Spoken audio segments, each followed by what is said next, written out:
Assalamualaikum warahmatullahi wabarakatuh. Berjumpa lagi di channel Media Aparatur. Pada kesempatan ini saya akan sharing kepada Bapak Ibu mengenai tips mencari materi pokok untuk P3K teknis ya, sesuai apa yang kita inginkan ya. Artinya lebih spesifik materi pokoknya. Misalnya gini, BKN sudah mengeluarkan surat edaran tentang materi pokok dari masing-masing jabatan. Nah, ketika Bapak Ibu mencarinya di internet ya, itu nanti akan muncul banyak materi sehingga membingungkan Bapak Ibu. Nah, pada kesempatan ini saya pengen membagikan tips untuk mencari materi tersebut agar lebih spesifik dan lebih khusus materinya gitu ya, menggunakan artificial intelligence. Nah, untuk memahami informasi ini silakan Bapak Ibu sampai selesai ya, simak ya. Kemudian Bapak Ibu silakan masuk ke Google ya. Bapak Ibu cari dulu materinya, misalnya Bapak Ibu itu melamar P3K teknis di Bandung, Kabupaten Bandung misalnya. Nah, kita cari ke BKPSDM Bandung karena di sini Bandung ya, Pemda gitu ya. Kita klik. Nah, di sini Bapak Ibu klik yang BKPSDM ini, scroll ke bawah, cari materi pokok tentang teknis. Nah, di sini sudah ada, kita klik link download.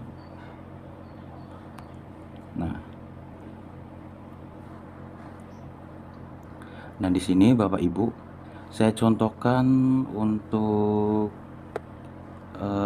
apa ya, mencari materi pokok garis ahli media. Misal, ketika Bapak Ibu mencari misalnya materi tentang nomor 2 ya, peraturan perundang-undangan tentang arsip dinamis. Nah, kalau di internet silakan Bapak Ibu browsing ya. Ini pasti munculnya banyak artikel, banyak tulisan gitu ya, sehingga membuat bingung Bapak Ibu mana yang harus dipelajari.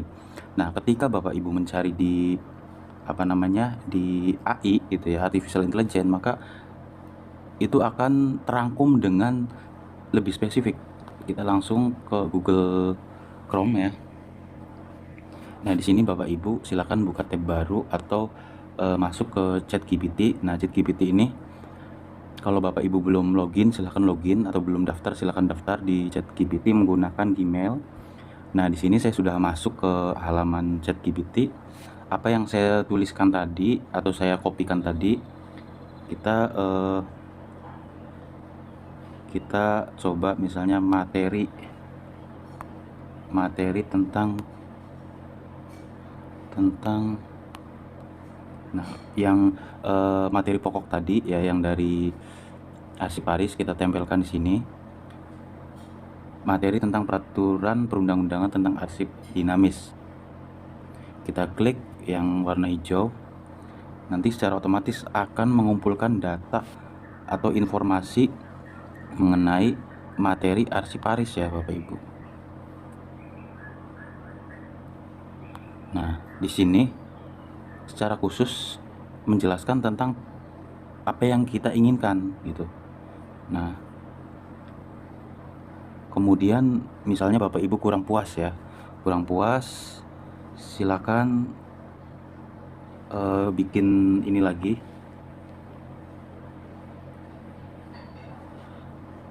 jelaskan secara lengkap misalnya.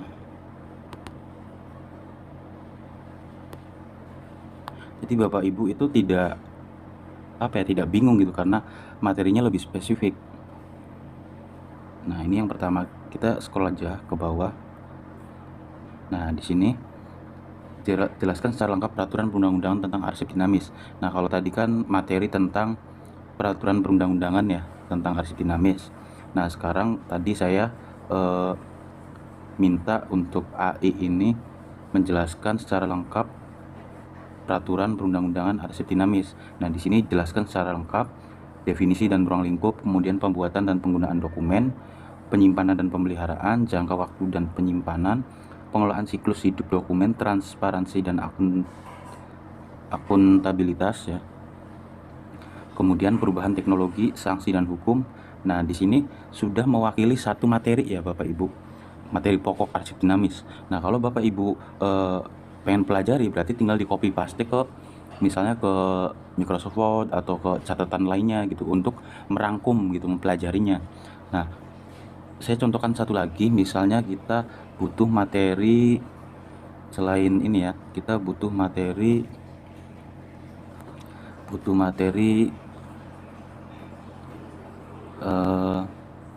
jabatan lainnya, contohnya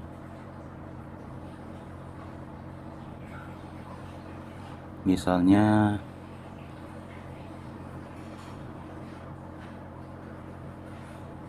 kita cari asisten apoteker. Nah, asisten apoteker ini kita misalnya cari yang ini nomor 2, penggolongan obat tradisional. Kita kopikan asisten apoteker terampil ya. Kita akan cari materi pokoknya agar lebih spesifik. Nah, di sini kita tuliskan, jelaskan secara lengkap materi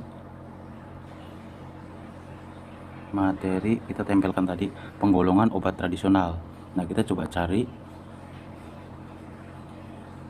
Nah, di sini secara otomatis dari AI akan membacanya gitu ya. Dan nanti akan menyimpulkan dengan dengan lebih sistematis dan lebih jelas gitu.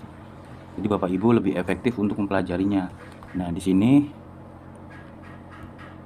karena ini menggunakan ponsel ya, jadi agak terbatas layarnya. Di sini ada 7 penggolongan obat tradisional ya, berdasarkan sumber. Nah, ini dari AI dijelaskan, ada tumbuhan obat tradisional, ada hewan obat tradisional, kemudian ada berdasarkan bentuk pemrosesannya. Nah,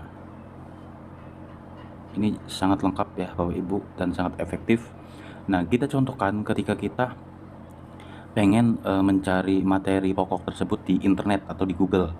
Kita yang baru, halaman yang baru, misalnya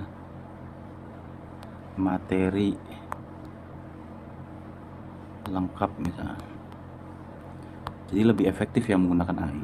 Kita coba bandingkan dengan olahan data yang ada di Google.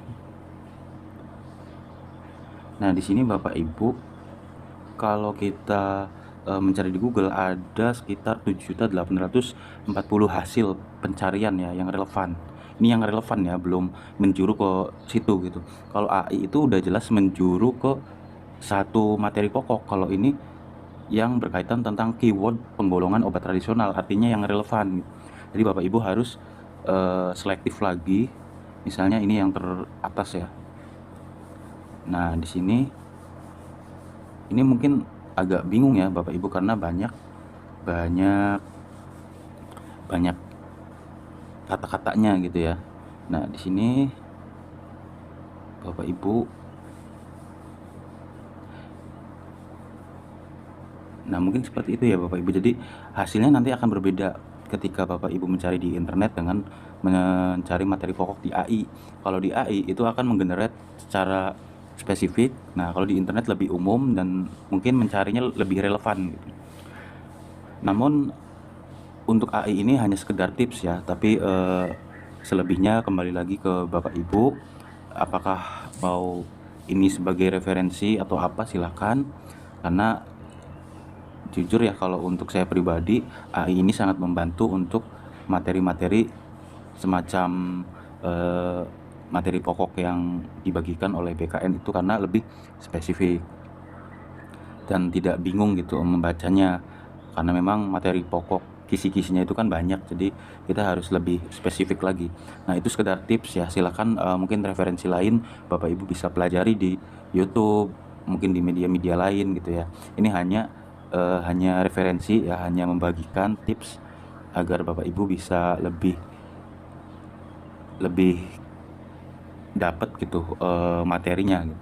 Mungkin itu saja informasi yang bisa saya bagikan, kurang lebihnya mohon maaf. Jika ada hal-hal yang kurang berkenan ya, mohon maaf. Saya akhiri, wassalamualaikum warahmatullahi wabarakatuh.